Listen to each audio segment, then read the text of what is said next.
Bismillahirrahmanirrahim. Assalamualaikum warahmatullahi wabarakatuh. Alhamdulillah rabbil alamin. Salatuhu wa salamuhu ala asyrafil anbiya wal mursalin wa ala alihi wa ashabihi ajma'in. Amma ba'du. Sunat jamaah sekalian yang saya muliakan, mari kaji kita, pengajian kita pada malam hari ini kita buka dengan pembacaan Ummul Kitab. Semoga dengan barokah Ummul Kitab Allah Subhanahu wa taala pelihara iman Islam kita semua. Segenap orang-orang tua kita yang telah kembali kepada Allah, semoga Allah rahmati dalam kuburnya, Allah jadikan kuburnya raudhah min riyadil jinan. Al-Fatihah ila man nawa salafus saleh. Al-Fatihah ila ma salaka nabiyuna wa habibuna Muhammad sallallahu alaihi wasallam. Syai'ulillahi lahum al-Fatihah. A'udzu billahi minasy syaithanir rajim. Bismillahirrahmanirrahim. Alhamdulillah rabbil alamin. Ar-Rahmanir Rahim. Maliki yaumiddin. Iyyaka na'budu wa iyyaka nasta'in. Ihdinas siratal mustaqim. Siratal ladzina an'amta 'alaihim ghairil maghdubi 'alaihim waladdallin. Amin. Ya Rabbi bil Mustafa balligh maqasidana waghfir lana ma madha ya wasi'al karami. Ya Rabbi bil dana waghfir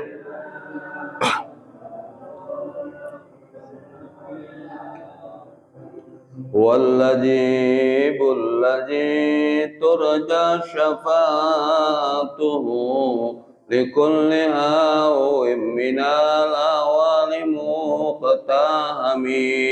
يا رب مصطفى بلغ مقاصدنا واغفر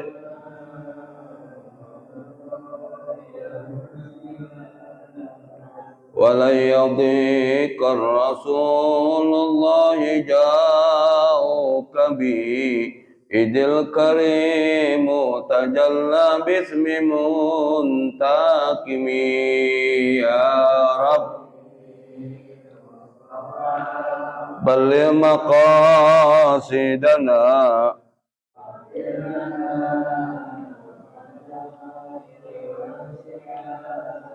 Ya Allah biha, ya Allah biha, ya Allah bi husnil khatimah. Ya Allah biha, ya Allah biha, ya Allah bi husnil khatimah. Ya Rabb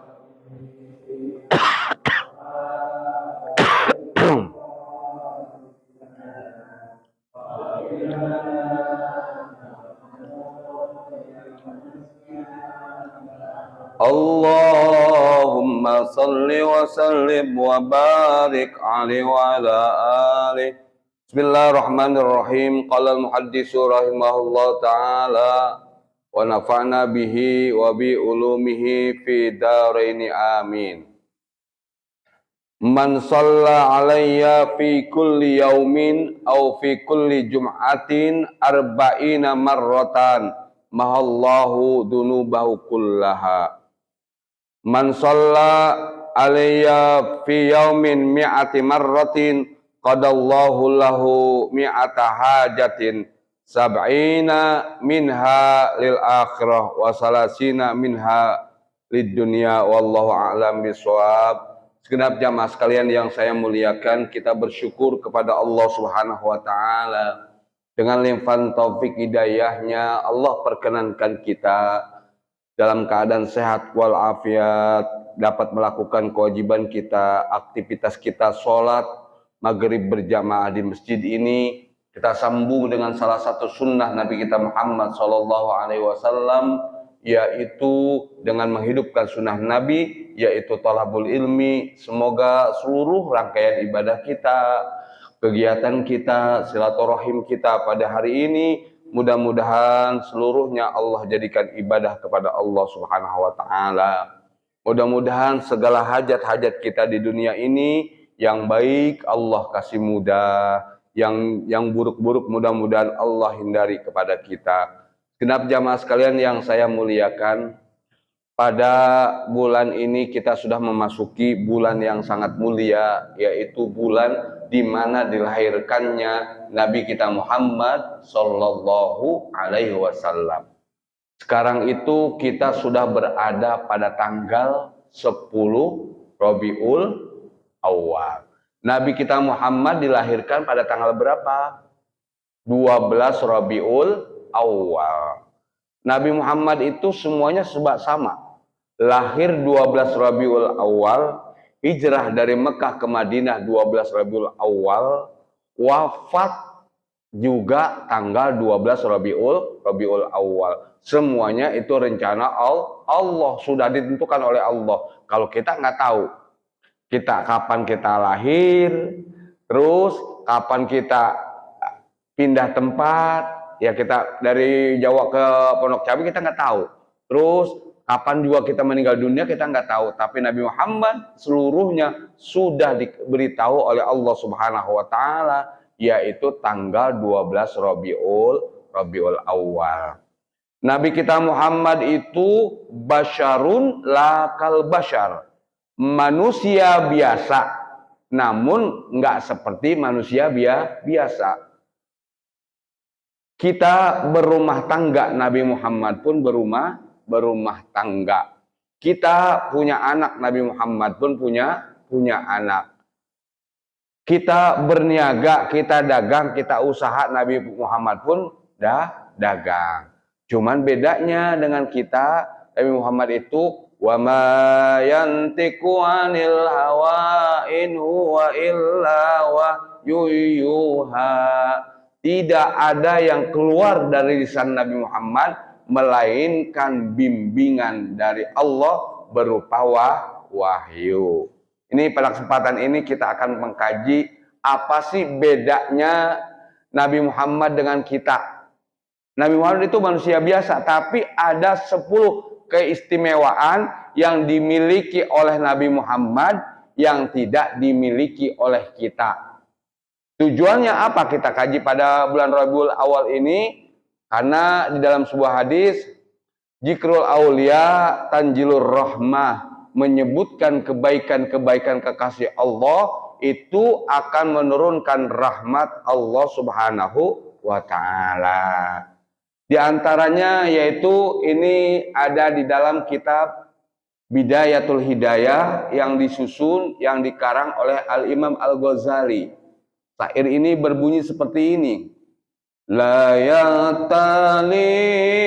qafuqa mutlaqan abada wa ma tasa'aba aslan fi madaz zamani minhu dawabu falam tahrab wa ma waqa'at dubabatun fi jismil hasani bi khalfihi ka'amama ru'yatin sabatat wala yura aslu baulin fi alani. Ini ada 10 perbedaan yang dimiliki oleh Nabi Muhammad yang tidak dimiliki oleh kita sebagai umatnya. Dari tubuh-tubuh Nabi itu sama kita, cuman ada 10 keistimewaan yang dimiliki oleh Nabi yang tidak dimiliki oleh kita. Yang pertama, Nabi Muhammad itu la yahtalim qattu toha mutlaqan abada. Nabi Muhammad itu nggak pernah mimpi keluar mani. Dulu kita orang laki itu ketika mau akil balik, kata orang tua kita itu apa? Mimpi naik kapal. Ya, naik kapal. Kalau orang Jawa apa istilahnya? Kalau orang Betawi itu kalau kita laki-laki mau balik 11 tahun, nanti katanya kalau udah ngimpi naik kapal, bangun tidur celananya basah, itu namanya udah balik. Itu. Kalau orang Jawa apa istilahnya? Ngimpi basah, iya sama aja ya, ngimpi basah. Cuman istilahnya kalau orang Betawi itu namanya ngimpi naik kapal, mimpi basah. Nabi Muhammad itu ketika remaja tidak mengalami itu. Itu yang hanya dialami oleh umatnya ketika sudah akil balik. Seorang laki-laki yang belum akil balik, ketika dia baca Al-Quran, ketika dia melakukan sholat, anak-anak kita, anak SD, barangkali kelas 5 atau kelas 6 ke bawah, itu kan belum akil balik. Dia sholat, dia baca Al-Quran, dia ibadah apapun, itu pahalanya untuk orang tuanya. Jadi bersyukur kita punya anak yang kecil, ikut sama kita, cucu kita ikut sama kita. Kita kakek, didik cucu kita.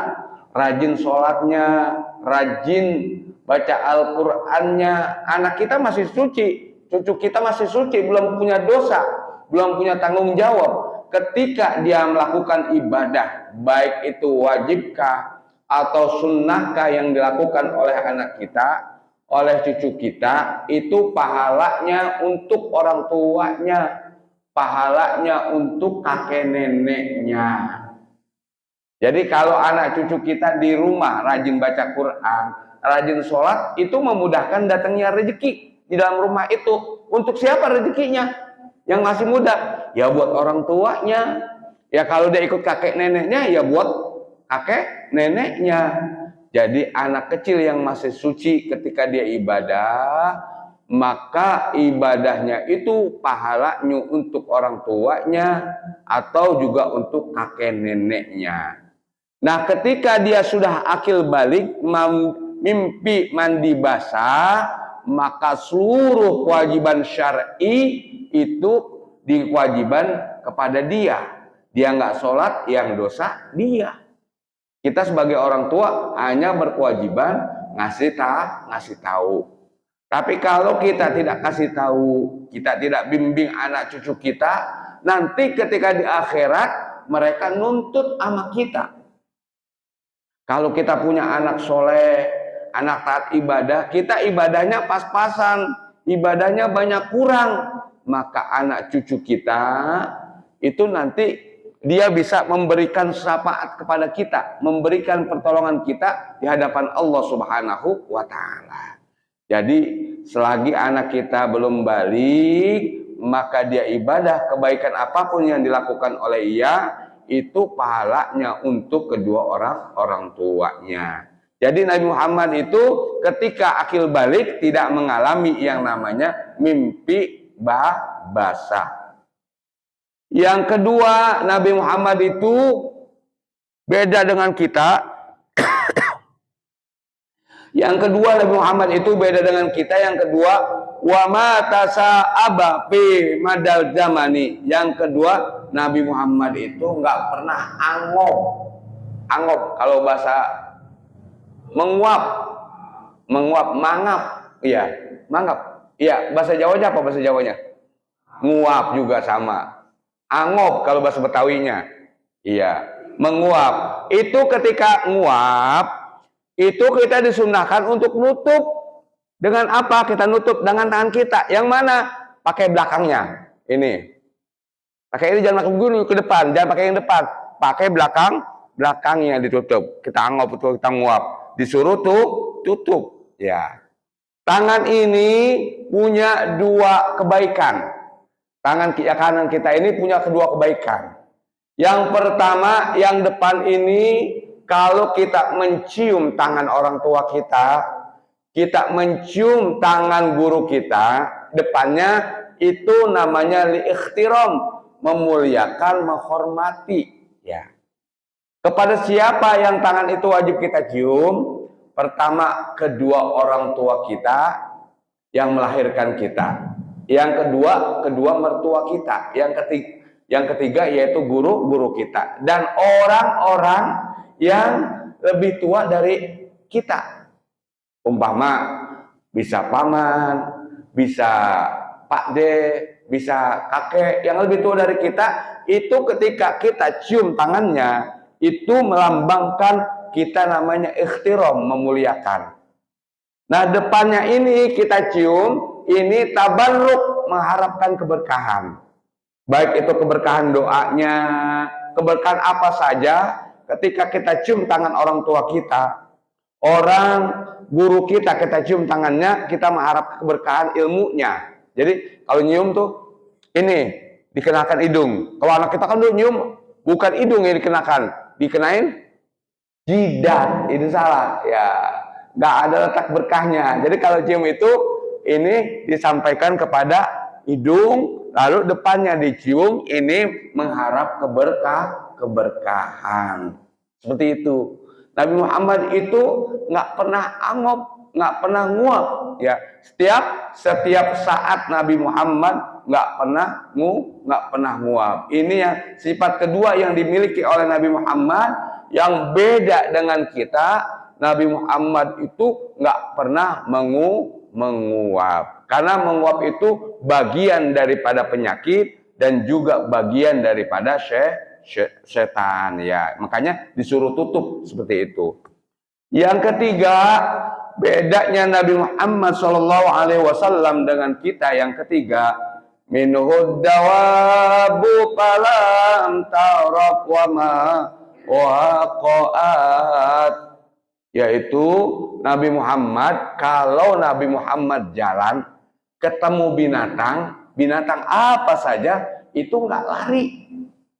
Iya, baik itu unta, sapi, kerbau, unta, binatang apa saja, kambing, bertemu dengan Nabi itu nggak lari. Mereka berhenti menghormati Nabi Muhammad Shallallahu Alaihi Wasallam dan juga nggak mau dekat kepada Nabi. Itu binatang. Saking memuliakannya Nabi Muhammad. Anjing, binatang yang najis itu, kalau ketemu kita nggak kenal, itu dia kalau nggak gonggong lari sama kita. Tapi kepada Nabi Muhammad, binatang yang ketika bertemu dengan Nabi Muhammad, dia berhenti, dia menundukkan kepala, hormat kepada Nabi Muhammad, dan juga nggak mau dekat dengan Nabi Muhammad. Itu mulianya Nabi Muhammad Shallallahu Alaihi Wasallam. Kalau kita paling, kalau binatang itu dekat, kayak kambing, ya udah seperti teman. Atau kucing bisa juga tidur dengan kita. Itu binatang seperti itu kepada kita. Tapi kepada Nabi Muhammad, ketika Nabi Muhammad berjalan, binatang itu nggak kenal dengan Nabi Muhammad, dia akan berhenti, akan memuliakan Nabi, dan juga tidak mau dekat dengan Nabi Muhammad. Ini salah satu kemuliaan tubuh Nabi Muhammad Shallallahu Alaihi Wasallam. Yang keempat, bedanya Nabi Muhammad SAW dengan kita. Yang keempat, dubabatun fi jismihil hasani. Dubabatun, lalat. Itu nggak mau nempel di badan Nabi Muhammad. Kalau di badan kita banyak lalat, banyak sampah. Lalat itu nempel. Kita dikerubutin lalat. Kenapa? Karena badan kita ada kotorannya. Di badan kita ada sesuatu yang kotor sehingga lalat nempel. Tapi Nabi Muhammad SAW itu nggak mau yang namanya lalat nempel di tubuh Nabi yang bagus ya. Dubabatun, lalat. Ini kita suka minum teh, Bapak Ibu, suka kita minum yang namanya kopi. Nah, ketika kita punya teh, kita punya kopi, itu kejatuhan lalat, itu kira-kira dibuang apa diminum? Dibuang. Tapi kalau kita eman-eman, sayang-sayang kepada teh, kepada kopi yang kejatuhan lalat, caranya bagaimana agar lalat itu tidak membawa racun, tidak membawa penyakit? Caranya, karena di sayap lalat itu ada racun, ada obat. Yang kiri sayapnya itu kotoran, racun, yang kanan ada obatnya. Nah, ketika dia jatuh di bejana makanan, baik itu teh, baik itu kopi, baik itu sayur, umpama ibu masak nih, Ibu masak sayur opor ayam, tahu-tahu kejatuhan lalat. Apakah lalatnya ibu buang? Apakah sayurnya ibu buang semua, Bu? Hah? Lalatnya. Caranya bagaimana, Bu? Caranya ketika sayuran kita yang sudah kita masak kejatuhan lalat, supaya makanan itu tidak najis, makanan itu tidak ada racunnya, maka caranya lalat yang jatuh ke sayuran, yang jatuh ke minuman, lalat itu ditenggelamkan dulu, Bu. Jadi umpama dia ngambang di atas, kalau kita pakai sendok atau pakai apa, ditenggelamkan dulu ke sayuran kita. Selesai itu dia naik lagi ke permukaan, baru dibuang. Maka sayuran tadi itu sudah bebas daripada najis, sudah bebas daripada penyakit yang dibawa oleh lalat. Jangan sayuran kita kena kejatuhan lalat, langsung lalatnya dibuang, udah dilanjutkan masak. Nah itu nanti sayuran itu ada najisnya dan juga ada penyakitnya. Nabi ajarkan kepada kita, kalau kita punya minuman, punya sayuran, kejatuhan lalat di tempat itu, maka binatang lalat yang jatuh ke sayuran, ketika sayuran itu mau kita makan atau kita ambil, lalat itu kita tenggelamkan. Setelah kita tenggelamkan, dia tenggelam semua tuh. Baru kita buang lalatnya, sayur itu boleh dimakan, menjadi baik kembali. Menjadi baik kembali. Caranya seperti itu. Karena di lalat itu, sayap kirinya itu racun, sayap kanannya adalah obat. Nah, Nabi Muhammad SAW di tubuhnya yang indah, yang bagus, nggak pernah lalat itu mau nempel. Beda dengan kita. Ini keistimewaan Nabi Muhammad yang keempat. Keistimewaan Nabi Muhammad yang kelima yang beda dengan kita, yaitu bi khalfi ka amamin ru'yatan sabatat. Nabi Muhammad itu kalau berjalan menghadap ke depan, itu belakangnya kelihatan, Bu, kayak punya spion. Kalau kita jalan menghadap ke barat, ke timur nggak kelihatan, kecuali emang ada spion. Tapi Nabi Muhammad melihat ke depan dan melihat ke belakang. Nabi Muhammad walaupun matanya memandang ke depan dan ke belakang pun kelihatan, itu Nabi Muhammad SAW. Kalau kita mandang ke depan aja, jarak 5 meter ada kalanya nggak kelihatan. Ya, apalagi ke belakang.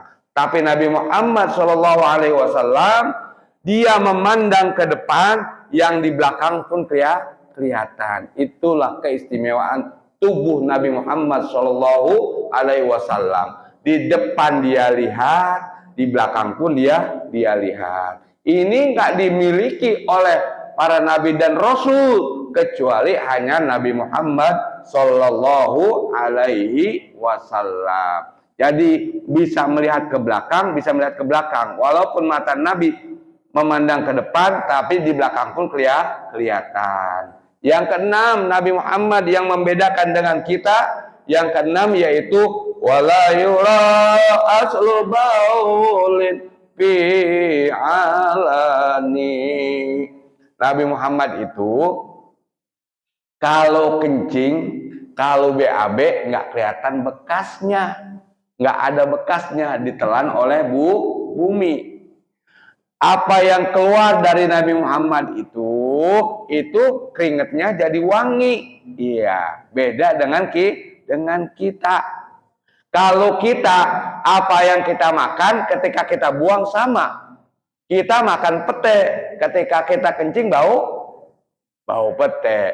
Kita makan jengkol, ketika kita kencing bau jengkol. Itu kita. Tapi Nabi Muhammad SAW ketika dia pipis itu air seninya nggak ada, langsung ditelan oleh bumi.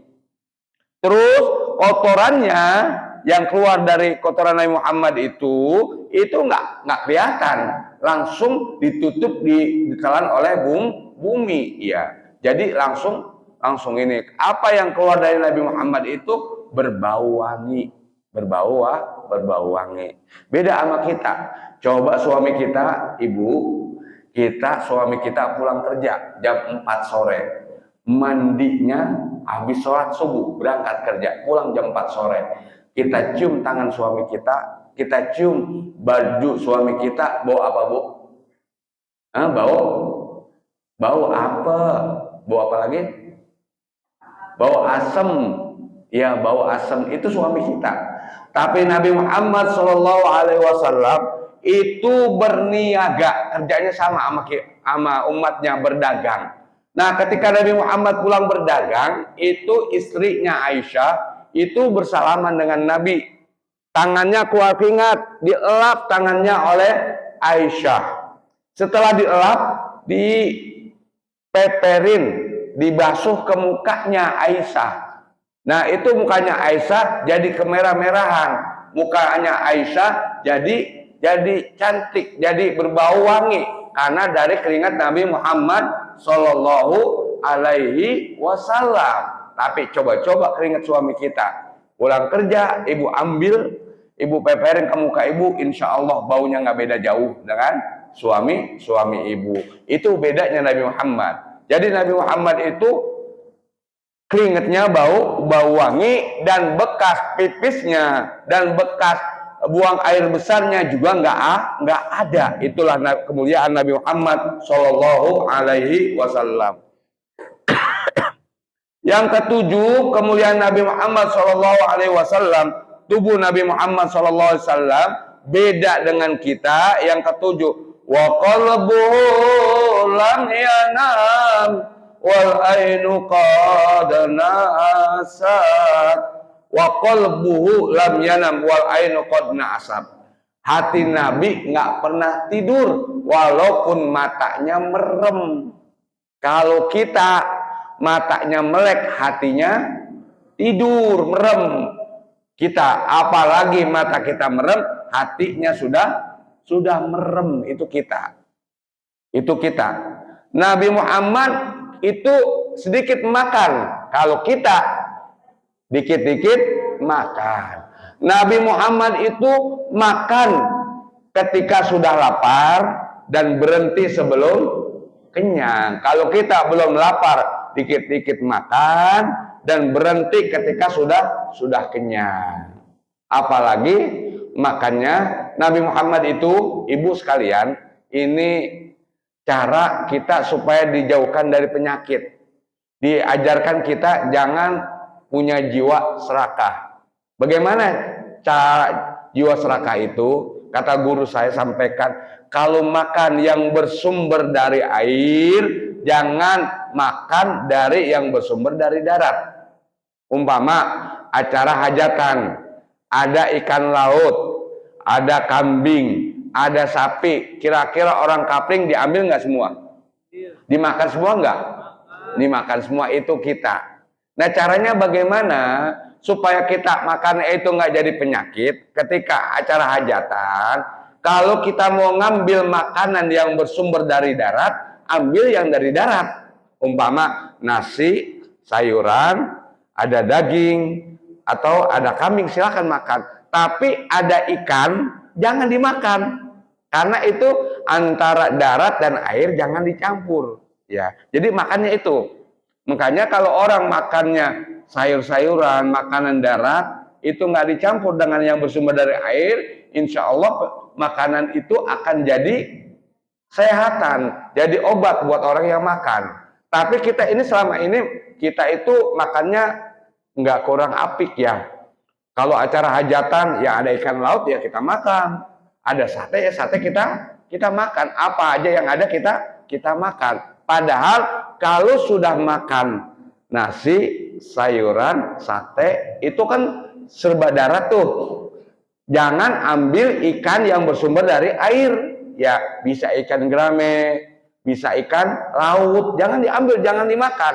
Kalau kita makan yang bersumber dari air, jangan dimakan yang bersumber dari darat. Makan dari darat. Jangan makan yang namanya kambing, daging, jangan dimakan. Jadi kalau kita makan itu barangkali ada nasi, sayuran, ikan laut, itu aja yang kita makan.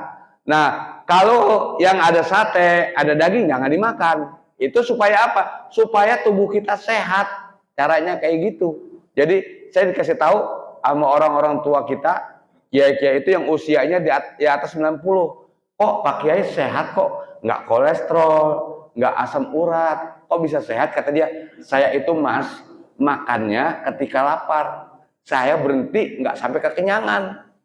Yang kedua, saya makan itu Mas, kata beliau, saya itu makannya apik Mas. Yang dari darat ya saya makan yang darat. Saya nggak mau campur yang bersumber dari air. Kok bisa campur dari air? Iya, ikan itu dari air. Kalau udah makan yang dari darat, binatang dari darat, jangan makanan yang dari air juga dimakan. Ya kalau mau makan makanan yang dari air, jangan makan dari makanan yang dari darat. Itu seperti itu. Ini ajaran orang-orang tua kita supaya tubuh kita sehat. Artinya apa? Kita diajarkan jangan masrakah dalam makan. Ini ajaran Nabi Muhammad SAW yang dipraktekkan oleh orang-orang tua kita dulu, ulama-ulama dulu. Ya, kita ini Bapak Ibu sekalian yang saya muliakan, kita ini hidup ini suah kurang apik, mandi, kita ini mandi. Mandi itu ketika sudah datang waktu malam, masuk waktu maghrib, itu kan sudah masuk waktu malam, usahakan jangan mandi. Kalau mandi itu, yaitu sebelum datang waktu maghrib itu. Karena air setelah datang waktu maghrib itu air kurang bagus. Ya, dimanapun. Apakah itu air biasa atau air hangat. Nanti kalau mau mandi lagi, air yang bagus itu, kata guru kita yang jadi sumber obat, setelah jam 12 malam. Ya, jam 12 perapat. Pondok pesantren Swalaya, Tasikmalaya itu kan orang narkoba, orang kena obat apa. Itu kalau jam 12, jam 1 itu disuruh berendam, disuruh mandi. Ya, selesai mandi mereka baru ibadah. Air di atas jam 12 malam itu air jadi obat. Tapi air di atas setelah maghrib sebelum jam 12 itu airnya kurang sehat. Ya, ini menurut keterangan hadis dan ilmu pengobatan tibun Nabi. Jadi kita kalau udah malam pulang kerja ya usahakanlah jangan mandi. Kita kalau mau mandi pas tengah malam ya. Ya, seringan kita kan gerah nih panas. Ya, mandi aja. Ya, nanti ya perlahan-perlahan penyakit akan nempel. Ada yang namanya rematik, ada apa penyakit yang menyebabkan dari air. Seperti itu 7 sifat yang saya sampaikan pada saat ini, mudah-mudahan ada manfaatnya, ada barokahnya. Semoga apa yang saya sampaikan pada saat ini, mudah-mudahan dengan kita menyebutkan kemuliaan tubuh Nabi Muhammad SAW, mudah-mudahan kita pun akan mendapat syafaat dari Nabi besar Muhammad SAW, dan kita pun diakui sebagai umatnya. Amin ya rabbal alamin. Demikian yang dapat saya sampaikan, mudah-mudahan ada manfaatnya. Saya mohon maaf barangkali saya tidak sholat isya di sini karena ada kegiatan lain. Mari sama-sama kita tutup dengan doa Al-Fatihah. A'udzubillahi minasyaitonirrajim. Bismillahirrahmanirrahim. Alhamdulillah rabbil alamin arrahmanir rahim maliki yaumiddin. Iyyaka na'budu wa iyyaka nasta'in. Shiratal mustaqim shiratal ladzina an'amta 'alaihim ghairil maghdubi 'alaihim waladdallin. Wa fanna ya karim wa fanna ya rahim. Allahumma bihaqqil Fatihah wa bi karamatil Fatihah wa bi syafaatil Fatihah wa bi mu'jatil Fatihah. Iftah lana abwaabal khair waj'alna min akhlil khair. ووفقنا إلى الخير وآخر دعوانا أن الحمد لله رب العالمين. Maafin. Assalamualaikum warahmatullahi wabarakatuh.